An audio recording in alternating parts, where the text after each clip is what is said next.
Welcome to Paratruth.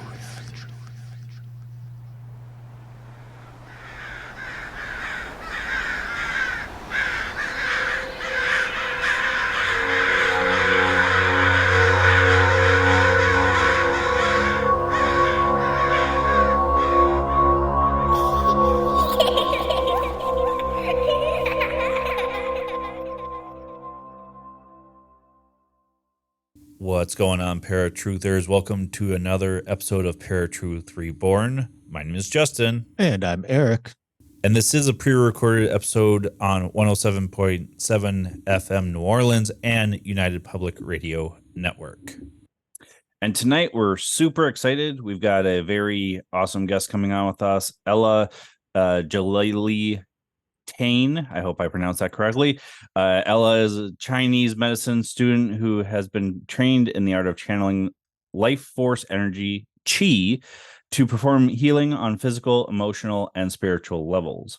After a deeply profound spiritual awakening in 2021, she developed a strong interest in all things consciousness and began practicing meditation and qigong to enhance her clairsentience, clairvoyance, telepathy, and astral projection abilities to explore different perspectives of reality.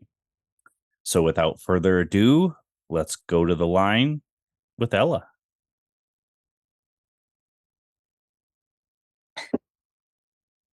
Ella, welcome to Paratruth Radio. Thank you. It's so nice to meet you. Yeah, it's very nice to meet you too. I found you on TikTok and I've loved all of your videos, and something that really drew me to you, and especially to have you on the show, is because whenever you're doing a chi healing, I feel everything that you're doing, which isn't always the case when I'm seeing people do healings on TikTok or whatever. So it really drew me to you. I read your bio, but why don't you tell us a little bit how you got into doing all of this? Oh, wow. Okay. Do you want the long version or the short version? Long version is fine. Okay. Let's go for it. All right.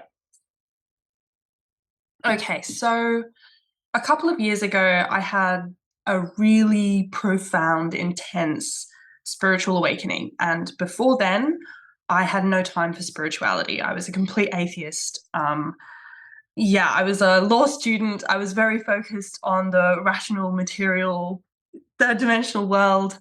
I had no time for any of it. And then, so often as in terms of like spiritual awakenings go, I went through a trauma. And I went to see my acupuncturist, who I've been seeing since I was like 8 years old. So obviously Spirit knew that this was an important relationship that I was going to have, because he's turned into my mentor. I went to see my acupuncturist. And as I was receiving acupuncture, he said, "Hey, can I do an alternate type of energy work on you?" And I was like, "Yeah, sure, let's go for it." And he sat at the end of the table. I was lying, just like, chilling with my needles in. And he just put his hands by my feet. He wasn't even touching me. And I felt this energy like move quite viscerally through my body, and it settled in my stomach, and I was like, what the hell is going on? And it was quite intense because it was trauma, so you're working it out. And then it just dissipated. And I was like, that isn't how the universe works, man. You didn't even touch me. What's going on? Pardon me. And then that just started a rabbit hole, right? Because I need to know how things work, and I need to know the truth of like things. So, I went back and I'm like, can I have books? Can I have information? And that just started the descent, the ascent, whatever you want to call it, into spirituality, into learning about consciousness, into learning about who and what we are and what we're doing here and why we're doing all these things and what we're going through. And I started meditating, and I started practicing qigong. And then I had a massive spiritual awakening. Like, I started hearing and feeling my guides. I started seeing other people's energy. I started being able to like read people. I started remembering my past lives. I started being able to project my consciousness from my body and explore multidimensional reality. And something that my guides kept saying was, you're supposed to share. You're supposed to share what you have. And I was like, no way. I'm a law student. I don't believe in any of this stuff. So it was a real war that was going on in my brain. That, you know, that one side is very like spiritual and like, oh yeah, it's healer, la la la. And another side was like, absolutely not. You know? And that's still going on, to be honest. I haven't quite merged those two together, but you know. And I started posting on TikTok just about what I learned. And you know, it took me a while. It took about a year of just like practice of doing qigong, of learning from my teacher, my mentor. And yeah, and then off it went, and now I'm studying Chinese medicine, and this is my job, which is a very strange thing to say, but it's wonderful. It's not where I thought I'd be. I thought I'd be a family lawyer by now, you know. Right. Here we are. I much prefer this, talking to you, Justin. Well, now, But yeah, so yeah. what was it like for your friends and family to see the drastic change in you? Oh, yes. So it was quite difficult for my mother, to be honest, because like she grew up with quite intense, Jesus-loving aunties. Let's just put it like that, you know. Mm. And because my father passed away when I was very young, she had no time for it, and that's why I was brought up in a very like atheist household. But at the same time, she has a great deal of respect for like ancient Eastern mysticism and Buddhism and acupuncture. Like obviously I've been getting acupuncture since I was a kid. So in some ways she was okay with it. In other ways, I learned to only relay what was necessary. And at the beginning I was very excited. I was like, everything is love. It doesn't matter. You know, I was going through all these like massive downloads of information were coming to me and everything. But people have to ask you first before you start expressing it. So most of my friends and my family don't really know unless they've asked.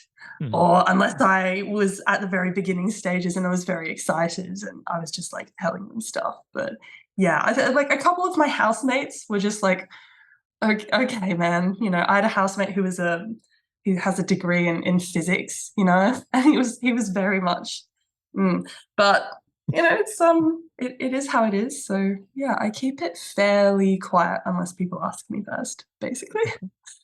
Okay. It's funny that you bring up the whole physics thing, because we have had people on, scientists even, who say, you know, physics really does explain a lot of this. They just don't want to admit it. Oh yeah. Quantum mechanics, quantum entanglements.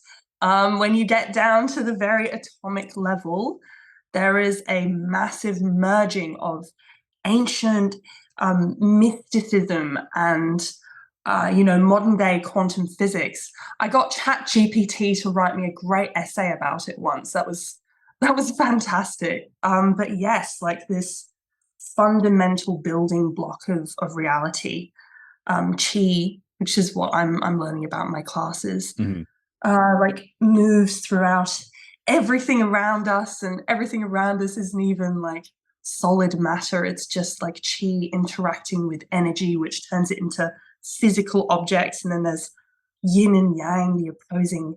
Yeah, no, it's I'm very excited to see the next like kind of 5-10 years as they make more discoveries and start putting more things together. But yeah, I think we're close. But yeah, physics is fascinating. So what's the difference between qi gong and like Reiki or Kundalini? What's the difference between all of those compared to Qigong? Okay, so Qigong, I honestly, they're pretty much the same thing. They're pretty much the same thing. There's just different philosophies. There's different ways of understanding it. There's different ways of explaining it. So Chinese medicine is very much based on Confucianism, on Taoism, on Qigong. And Qigong, Qi is very hard to explain. It actually isn't translated from the Chinese. And we learned about like the Chinese character for Qi, as in like, it's the sun shining on the water, and then it changes the water, which transforms into steam, which transforms into clouds, which turns into rain. So it's the everything. It's the fundamental underlying life force energy that animates all things, including in energy pathways throughout your body, every single cell, but also everything around you. Yeah, the phone that I'm speaking to right now, the tea that I'm drinking, everything is qi. There's different vibrational frequencies of it. And pardon me, I'm still getting over a nasty flu. So my cough. But yeah, no. So Reiki, Chi, Chi being like the Japanese word for life force energy, right? It's the same thing. Okay. Kundalini is see, I don't know a lot about Kundalini, so I don't feel I can speak on it, but it's the energy in your spine, right? It's the serpent. So I'm clearing all the energy centers. In my classes, this is the conception vessel, and on the back it's the governing vessel. But it's like straight lines of energy, and obviously we have our chakras coming through here. So once these are all aligned, so to speak, we can reach very beautiful states of consciousness and connect with the all that is, or the Wu Chi, the infinite consciousness. Okay. Yeah. Mm. So now, on your TikTok, you perform a lot of healing work for your followers. Some of my favorite is the anxiety relief and the brain massage. I love the brain massage. That's awesome. But my question is like, what guides you to decide on what energy healing to perform on a daily basis? Oh yeah. So the thing is, I'm very intuitively led.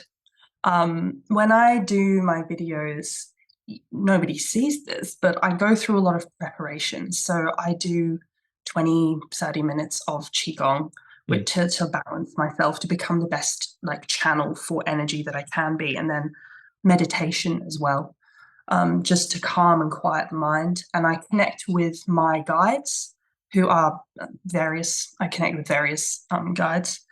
And then I channel the energy, and the hand movements, very intuitive.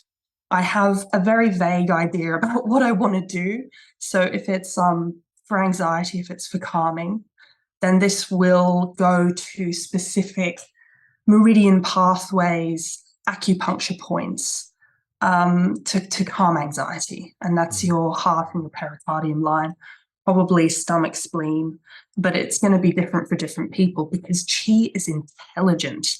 It will go where it needs to go for your greatest good. And, if I'm doing like brain massage, that will, calm all the points on the head. Like you have so many acupuncture points on your head, on your face, so I'm just stimulating those energetically.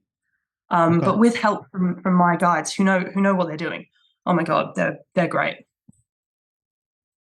But yeah, I'm just the channel.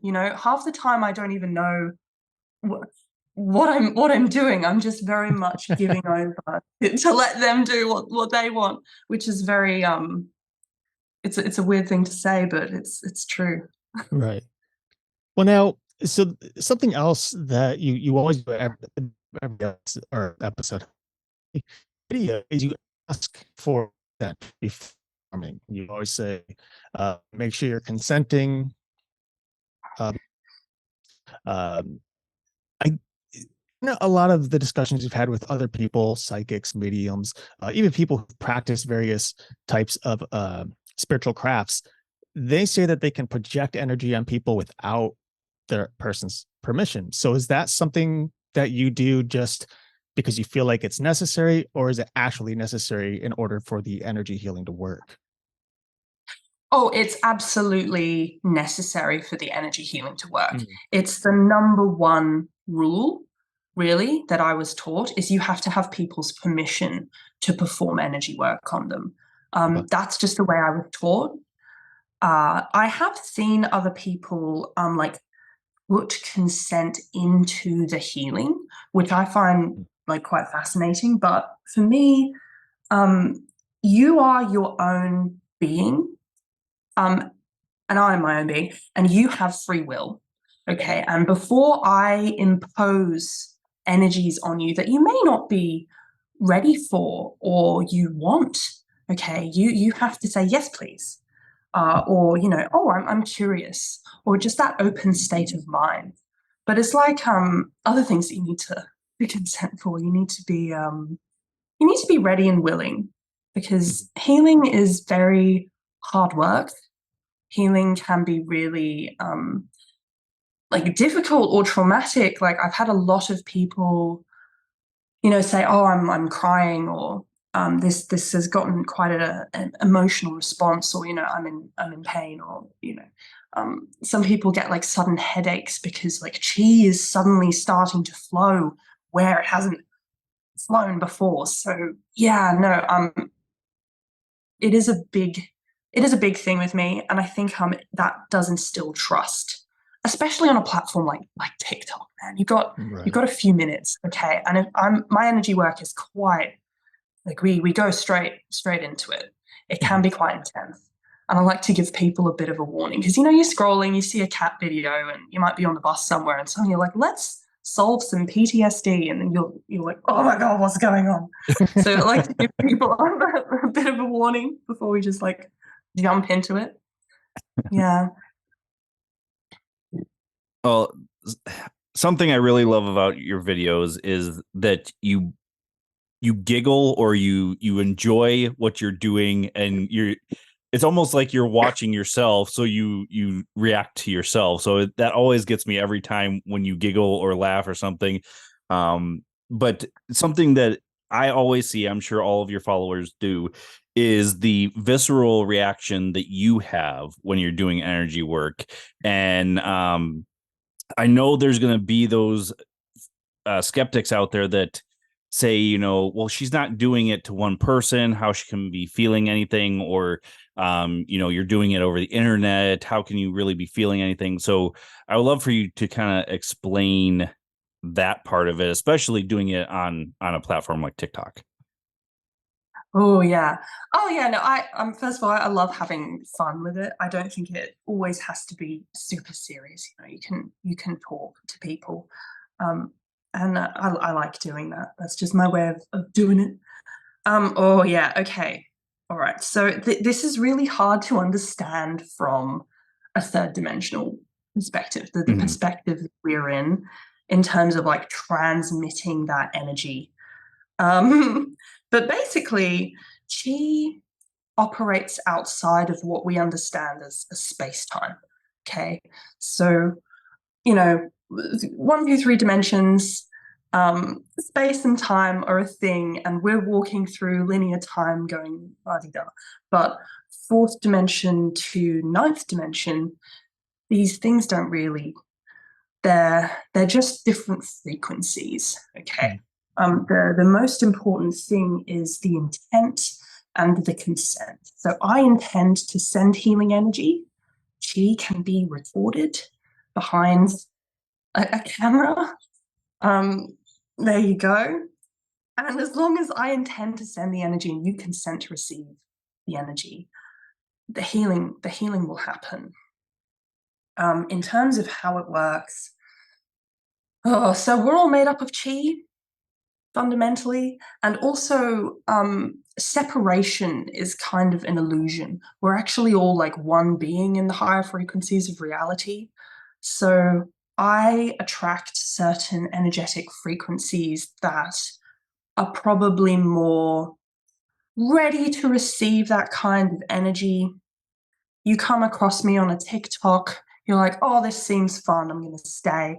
And you receive energy healing. And this is overseen by the universe, by my spiritual guides, by your spiritual guides.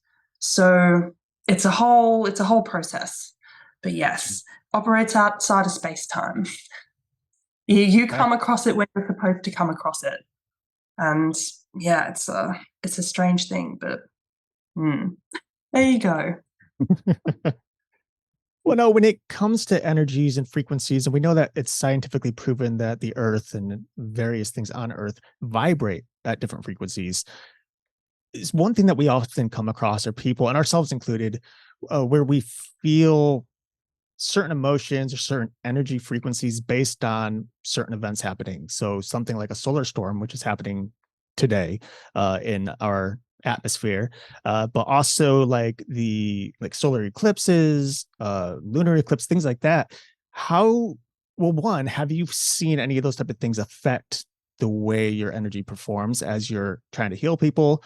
And if so, in what way, negative or positive, does that affect you?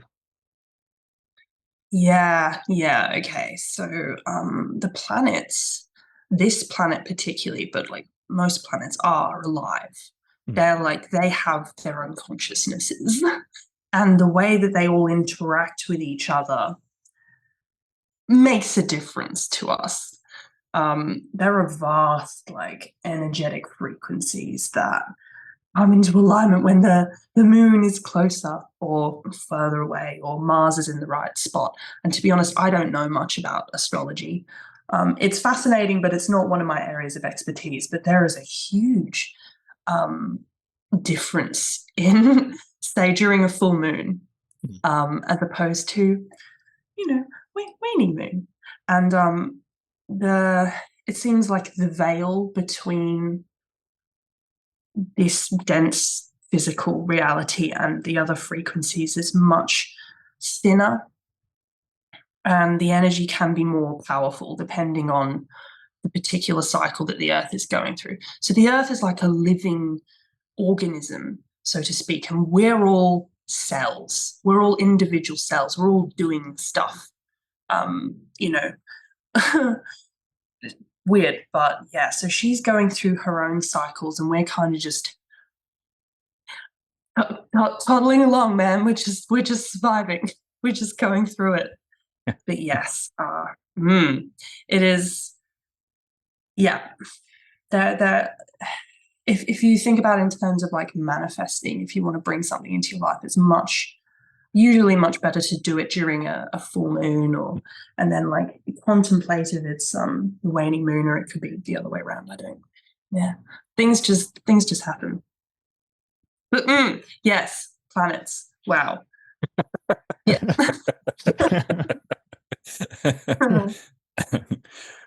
Well, something you brought up before Eric's question was that, it's our guides that bring us to each other, especially on a platform like TikTok. Now, Eric and I have had this conversation. I've had this conversation with a couple of other people about it being more the algorithm than it being something spiritual in nature. One thing I can attest to, though, is for a while I wasn't seeing many of your videos. And then all of a sudden they started popping through my feed again. So I'm like, no, it's not just coincidence. It's not just the algorithm. I obviously needed the healing again for you to be coming across my feed again. Yeah, it's a weird interplay, isn't it? The old algorithm. Yeah. I think people can really get twisted up about it. Particularly, like, I do a few curse videos. I mean, we can talk about what curses are if you want, but a lot of people, if they stay for something like that because it grabs them, and then they see more curse videos, then they wonder if they've been cursed, and it freaks them out. I don't do as many videos like that anymore for that reason. And I think in that case, the algorithm can kind of mess with your mind, but everything happens for a reason, I found, even if we can't understand why in this perspective. So someone who's seeing like a lot of curse videos, may have absorbed a lot of negative energy, or they're just going through a hard time. And spirit, the universe is saying, oh, they need some healing energy. Mhm. Okay, so you'll see a lot of healing, and that will help with whatever is going on, whether or not it's a curse. People are drawn to curses. People are like, oh no. Most of the time, they're not that bad. It's fairly chill, unless it's other things. But so at a higher level, at a frequency where our guides are working from, which is from fifth density or fifth dimension, they can see what's going on. They go, oh, okay, so maybe that'll grab their attention, and then it'll hold it, and then they'll see a few more things, and suddenly they'll find that this toxic cluster of energy has been massively dissipated just from a little bit of energy work. But like your third dimensional self is going, oh man, I've been cursed. Like, who's cursing me? It's no fun. Don't do that. Yeah. Well, most And people then- don't realize that we're cursing each other more times than we realize, though, too. All the time, man. All the time. You know, you flip someone off in traffic and you just send a little ping of negative energy. Right. You get into an argument with, I don't know, your boss at work, and you're like, oh, I hope you trip over. That's the thing. These thought forms are energy, right? And energy can be sent. I'd say around like 5 to 10% of the population is psychically powerful enough to send that negative energy to you.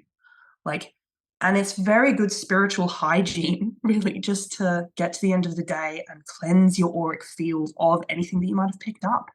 Mhm. But also, if you're compassionate, if you're empathetic, walking through a crowded place full of stressed people, if you're walking past people in suffering, homeless people, oh my God, you absolutely absorb like really, really dense frequencies. And that's just part and parcel of being on this planet at this point in its history. There are a lot of very dense energies, a lot of suffering. And if you're a compassionate soul, you absorb that stuff. I know I do.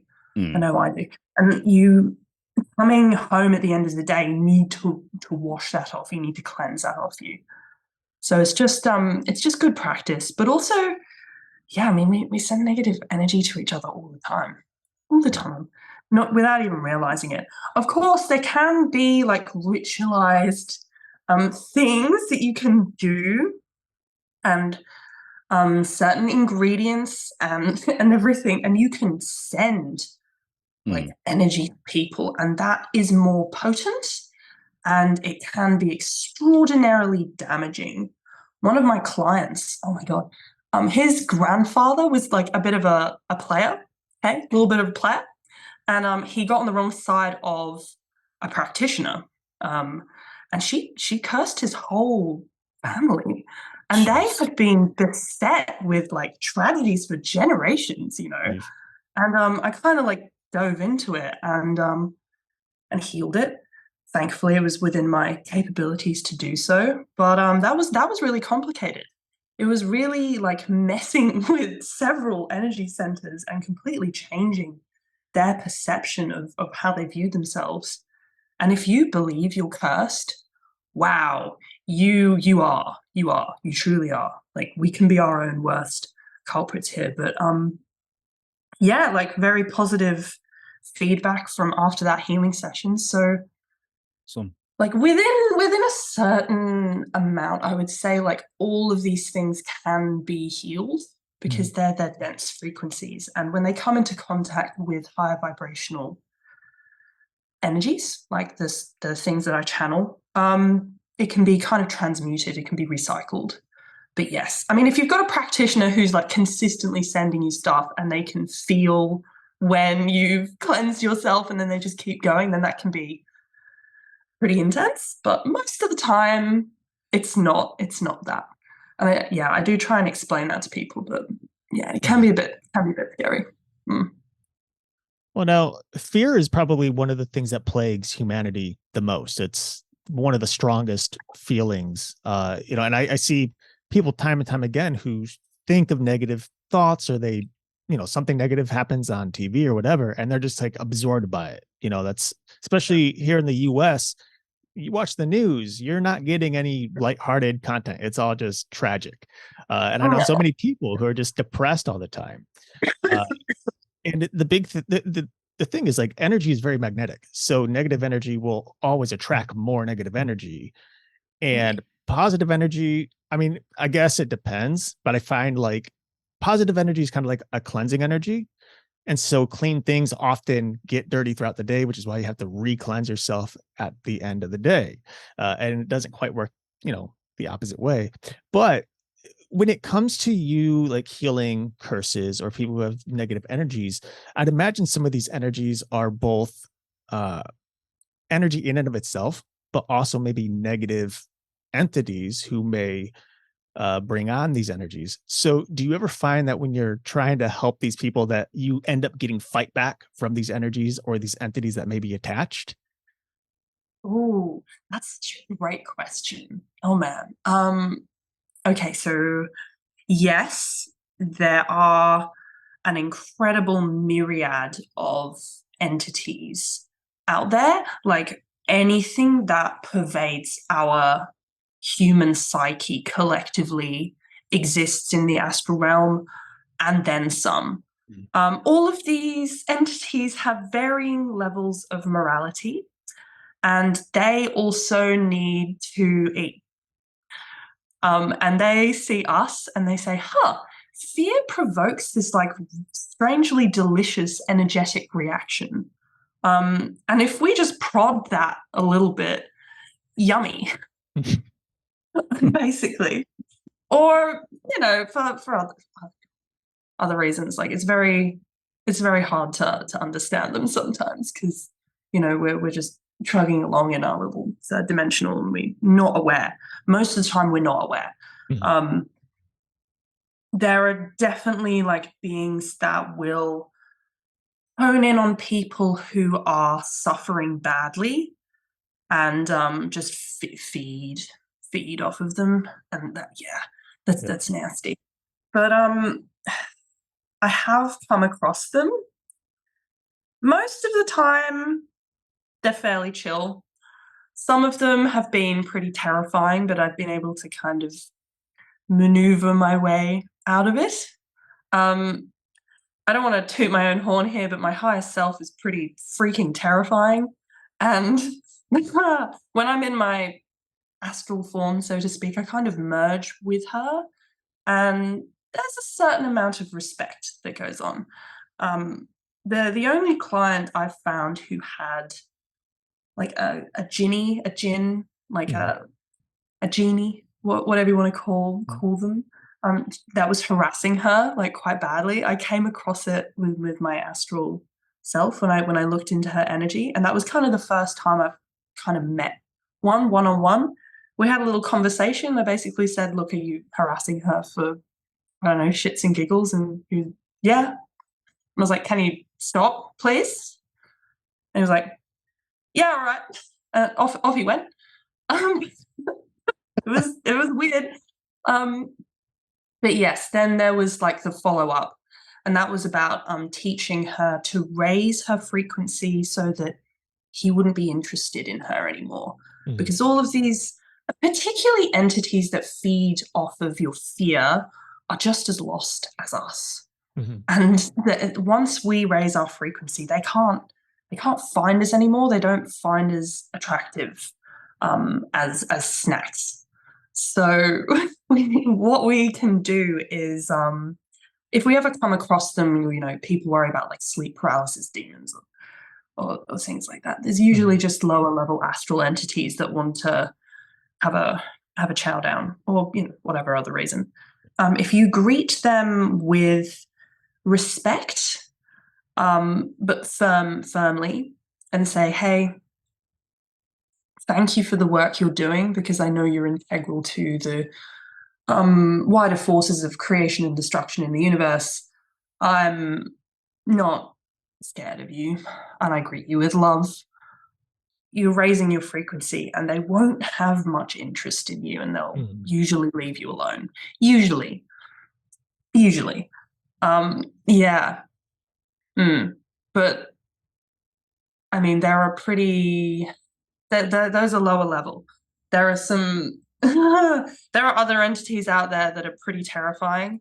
I remember once when I was first going through my awakening and becoming aware, there was this massive like serpent like creature in the clouds, and it started like looking at me and was like, "Oh, you know I exist." I'm like, "Yes, I do." "Oh god, you're kind of ominous."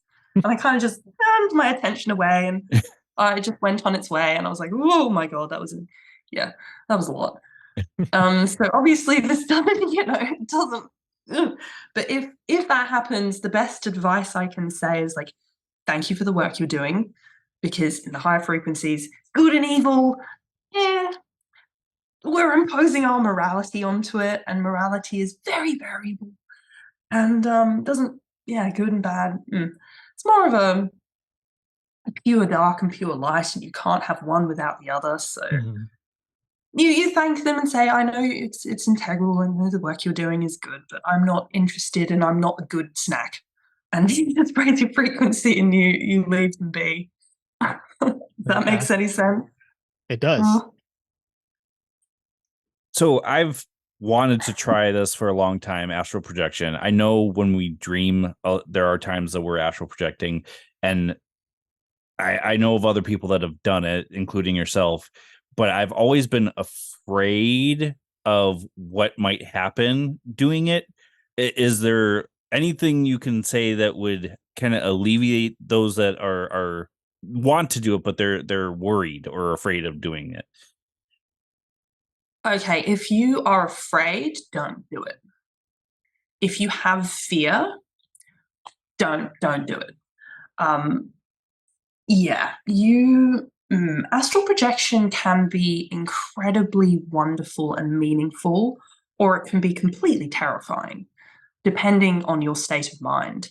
Because you tend to send yourself to places that match your frequency. So if you're able to like project your consciousness and you're still in a bit of a state of, you're a bit like freaked out, that's really hard for one. So like congrats if you can, but you can go to pretty terrifying places. If you're after like a really solid Bible, if you like Journeys Out of the Body by Robert Monroe, absolute classic. When I first went to my teacher and I was like, I want to astral project, he was like, you read this first and then you can practice. So you need to work on like eliminating fear. And there are ways that you can do that. You can put yourself in a positive state of mind. You can cleanse your auric field of negative emotions, so to speak. You can surround yourself in protective, loving energy. You can attach a cord to your body so you can always find your way back, and you can ask for guides to help you explore the different frequencies that you find yourself in. And you can also ask to speak or interact with entities that are a similar vibrational frequency to you or higher. You can speak to whoever you want, really. You can interact with all sorts of interesting characters, and wow, it's so hard to explain. Like the conversations that you have or the places that you go, because again, time and space, man, they're not real. They're fake news. They're fake news. Right. Like I've been on journeys and like met wonderful beings, and it's felt like I've been there for many days, and then I come back to my body, it's been 25 minutes. I'm like, oh, man, that didn't just happen. Yes, it did. But Robert Monroe's like, he's wonderful. Like, if you're interested, start doing the Gateway Experience. It's on YouTube. Okay. Just that will teach you the kind of state of mind, the kind of Zen meditative state of mind that you should be in to learn to separate your consciousness from your body, and then it's consistent practice. and patience.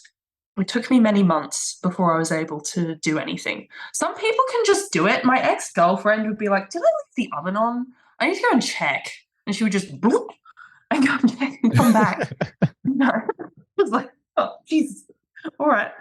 Whereas I'm like, oh man, I'm struggling through, I'm 6 months in and I'm still getting there, but everyone can do it. It is possible for absolutely anyone. And yeah, just work on the fear, because Robert Monroe described some pretty terrifying situations where he basically felt trapped. He was out of his body, he couldn't find his way back, was being harassed by all sorts of, bits and pieces. I'm like, ooh, we can mess with him. you know, yeah. So I don't know. It can be wonderful. It can be extraordinary if you're ready. And your guides will usually let you be ready, or they'll say, maybe not. Okay. But yeah, the gateway experience. Okay. Yeah, that's all I'll say. There's like 36 tapes. They're all incredible meditations. They will teach you about what you can do with your consciousness. Okay. Cool. So now, I mean, you've studied for a while now, since, what was it, 2021 is when you kind of started getting into it, right? And you've been pretty successful so far. What are your goals for the future here? Like, what is the next step? What do you want to expand on? Oh, look, my guides have told me that this is just the beginning.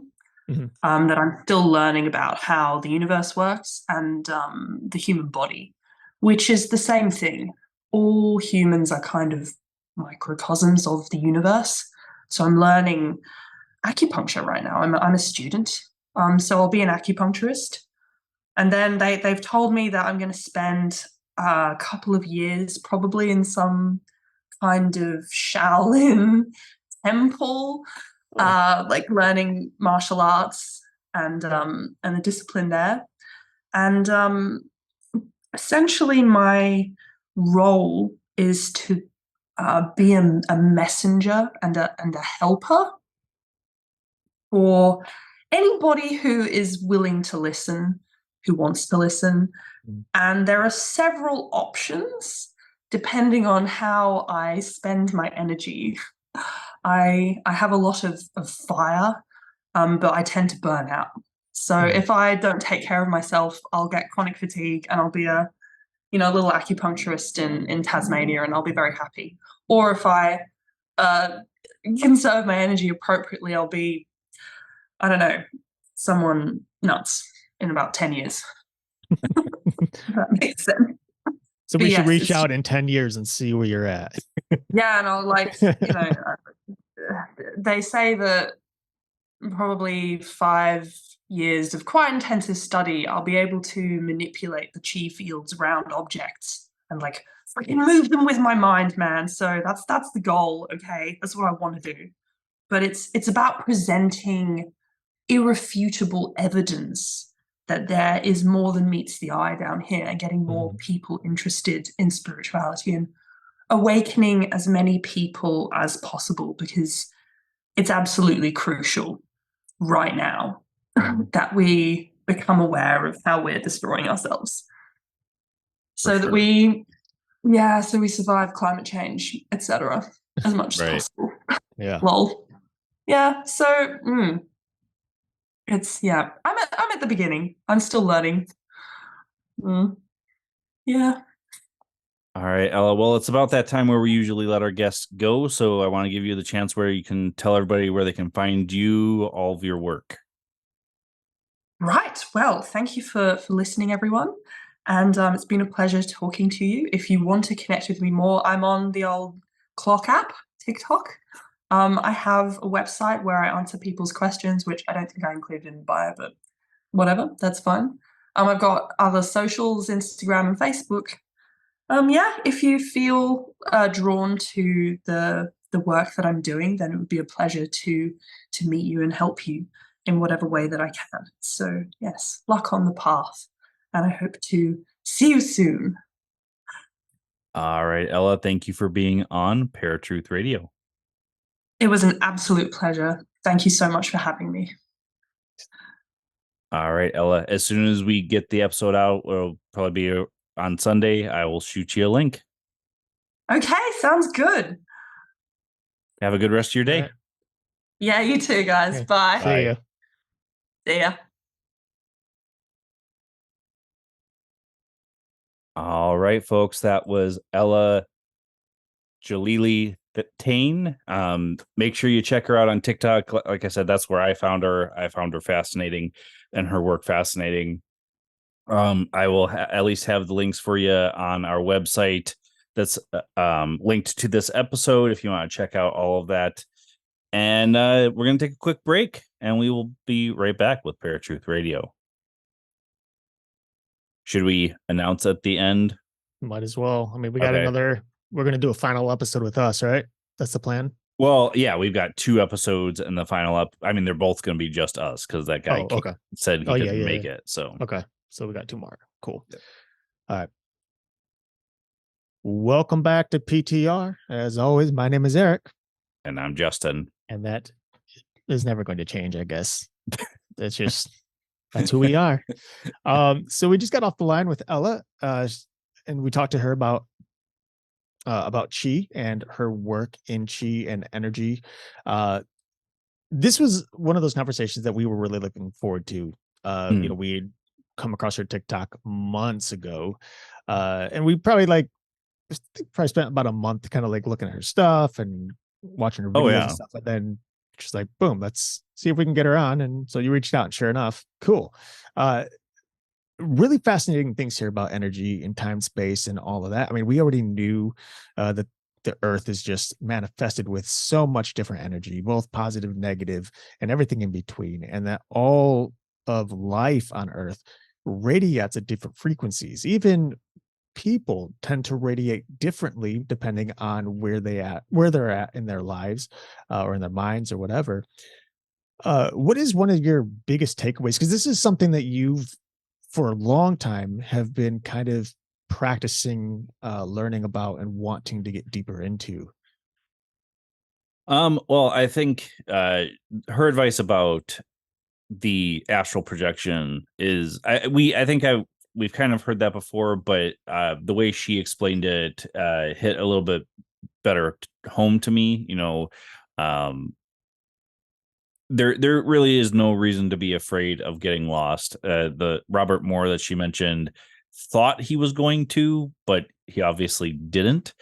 So I think that's one of the biggest things for me. No matter what you call it, chi, Reiki, whatever, energy is energy, like she said. So I've always kind of known that and appreciated that. But the astral projection thing is really what hit home for me. Mm-hmm. What about you? I think it's, for me, it was mainly her telling us about changing our frequencies when it comes to negative things happening, energies, curses, whatever. I mean, as you know, it's been a long time, and as you guys all know, if you've been listening for a while, I haven't had any experiences in terms of sleep paralysis, or any entities within my house. The one entity that was in this house for a long time hasn't been around. And one thing that I noticed is, since I pushed it away again, because I've done it multiple times, I kind of changed my outlook on a lot of things. There are times where when I was depressed, I would become, and this being very open, become bitter, become angry about things, become frustrated. And since then, which was months ago, I've had much more hope, much more positivity looking forward. I haven't been angry. I've been very calm and relaxed, and like, life is life, it just is what it is. And I've kind of been enjoying that, like I realize there are things that people do or say that would normally frustrate me. And now I'm just like, oh, dude, like, you don't have, like, just take that back, like, leave that. It's not going to affect me. It's not my problem, and I'm good. And that entity has not come back since. And I've thought about this regularly, especially over the last like 5 or 6 weeks. So her kind of stating that was kind of like I guess, an answer that I was looking for that I didn't know that I was looking for. So that is the one thing that I think is probably stood out the most. Just the knowledge that if you change that frequency, you can get away from some of those negative energies. So it was a confirmation for you. Yeah. Okay. Yeah, I mean, I don't think there's really much more to say on it. I loved talking to her. She was awesome to talk to, as I thought she would be. I mean, how she is on her TikTok videos was exactly how she was with us. Not that your online persona is necessarily who you really are, but a few of us, myself included, I am who I am. I don't change who I am to be on a podcast. I don't change who I am to be on TV or on YouTube or on TikTok. I just talk like I normally am. Do I usually enunciate and pronounce things as much as I do on here? No. I mean, that part is probably a little bit of a personality, if you will, but so it was just fun to talk to her, and especially just because she was a very free spirit, if you will. Mhm. So any other final words for you on any of it, either what she talked about or Ella herself? No. I hope you guys have a great week this week. We'll catch you guys next Sunday, same time. Have a good week, guys. Later. Peace.